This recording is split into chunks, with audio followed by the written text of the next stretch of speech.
Hi, Haley here. Today I am going to show you how to make a crocheted provisional cast-on.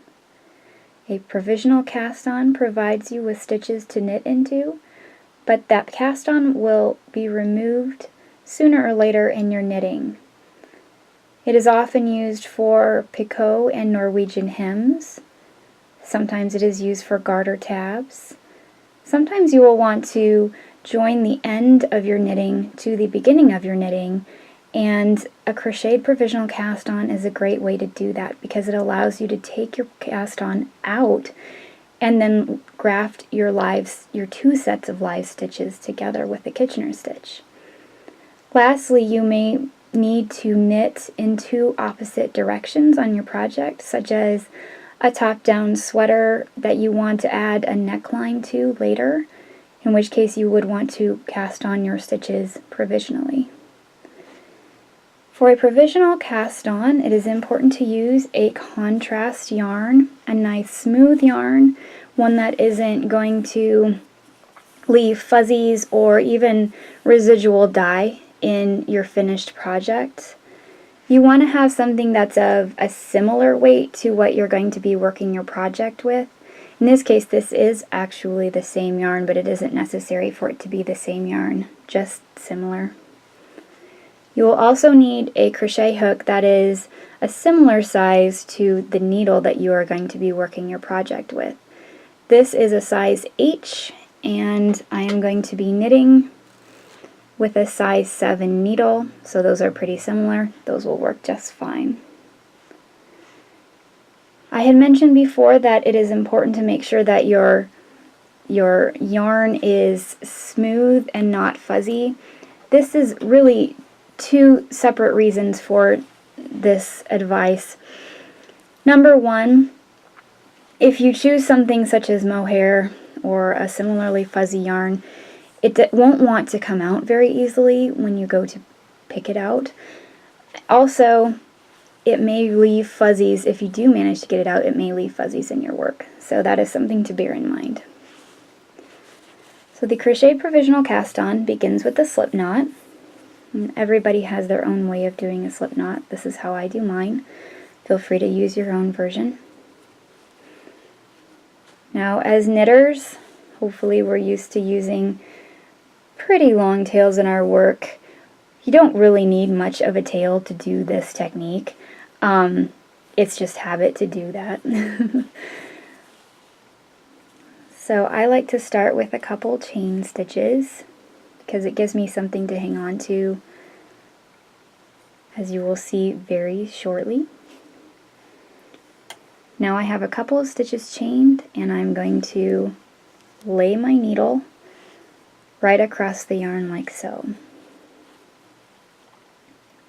And this is where the chain stitches come in handy, because you can see I have those pinned tightly against the needle there. This is a rather slippery cast-on, especially when you're first getting used to it. So be patient with yourself and go slowly and try to keep a good grip on the yarn. You're going to reach across and pull through in a chain. See, that's made a stitch right there on the needle. So I'm going to do that again. I'm going to take the yarn to the back for another stitch.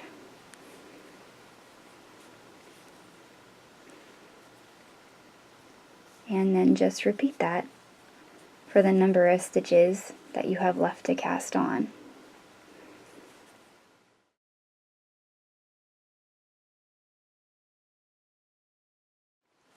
Okay, so I have my stitches cast on, and now I am going to finish my crocheted provisional cast on.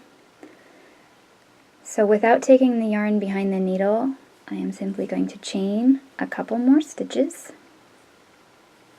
like so. And then I'm going to cut my waste yarn and just pull that through. Okay, so I now have my stitches cast on, and it's time for me to work my first row of my working yarn. Now, in order for this to come out well later on, I'm going to need to knit the first row. Even if you're directed to jump into a ribbing pattern right after you make your provisional cast on, it's really best to work a knitted row first. Just because if you do a ribbing pattern on your very first row, this is not going to come out easily, not the way it's supposed to.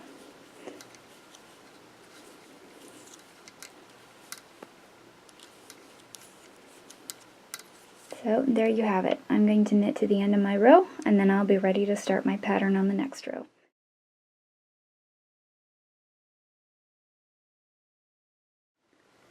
So I have now knitted all of my rows that I need to, and I am ready to remove the crocheted provisional cast on.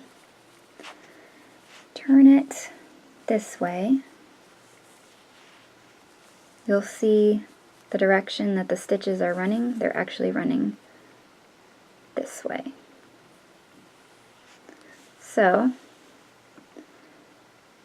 for the sake of convenience, I'm actually going to put these onto the other end of my circular needle, but you would want to put these onto a separate needle. So I am going to unpick the provisional cast on knot here.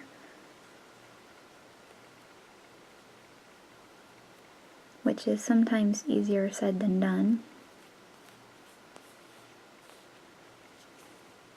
And undo those couple of chain stitches. And the tail is attached to a little half loop there, so we can get rid of that. Now, I'm going to hold the tail of the provisional and the stitch there so that I can get a real good look at the first live stitch of my project. I'm going to put my needle in there, front to back, and pull on the loop, and out it comes. Next one, front to back, pull on my loop, and there you go.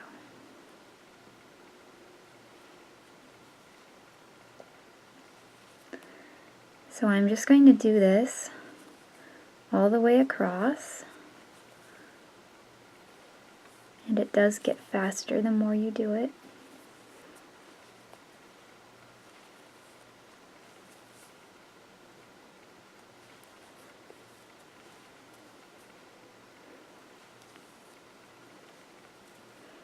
You can see where if you chose a fuzzy yarn, it would be very easy to split this as you're going into your live stitch.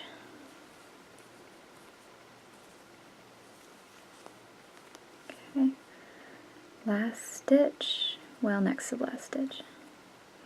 Last full stitch. The last stitch is actually a half loop at the end, and if you pull it you can see that big area right there. It's going to be a little bit tighter, but that's okay. He will get knitted just like everyone else. So now I have my stitches on my needle, and it's the same number of stitches as I have here. So I am ready to proceed on to the next step in my pattern. Thank you very much. Happy stitching!